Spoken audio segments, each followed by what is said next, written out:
Okay, and welcome back to part two. I went ahead and pulled over and cleared up some space on my phone, so I'm going to continue with my message. What I was saying in the first part, just before I cut off, was that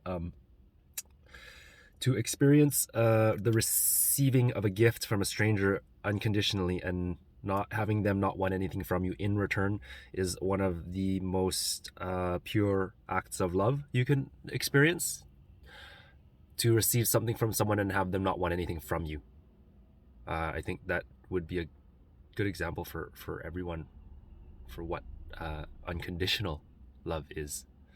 Because when you love somebody unconditionally, you give and you don't expect anything in return. Um, so when I was 27, I had my whole worldview flipped upside down, and I had to redefine what I thought strangers were and what role strangers played in my life. Um, I had hitchhiked across the country, and every single encounter with a stranger, in fact, the only reason I made it to the other side of the country, I went from Montreal, Quebec, all the way to the end of the Trans-Canadian, which was in Prince Rupert, British Columbia. The only reason I got to that end of the highway was because of strangers, and I was carried across the country essentially by the kindness of strangers, and they didn't want anything from me.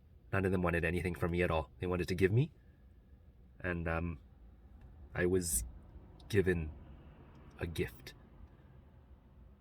That's what was given to me when I was 27 years old. I was given a gift. And from that point on, it just ruined me. It was a wrap. Well, it didn't ruin me. It made me realize that I would forever be in debt, and I'm still in debt, and I will be in debt until the day I die. And I don't mean a financial debt, but I mean uh, a debt to my service to humanity. Because what they essentially did for me was to maintain what it is to be a human, to attempt to retain what it is to be a human through their acts towards me. So now I feel indebted to continue on with those acts towards others who are particularly strangers, because in our close relationships, there is always some sort of expecting of exchange. Generally, there are conditions, and I'm not so interested in conditions. I'm more called to unconditions. So that is my life work, and that is what I am called to do. I am called to work with strangers and to not want anything from them.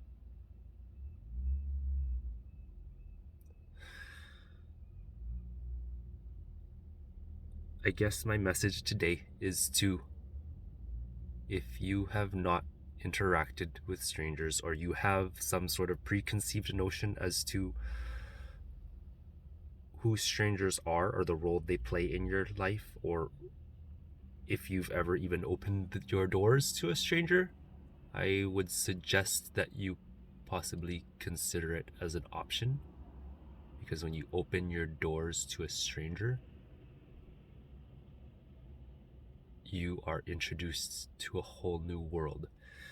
And that is essentially what Princess Jasmin from Aladdin was singing about. A whole new world,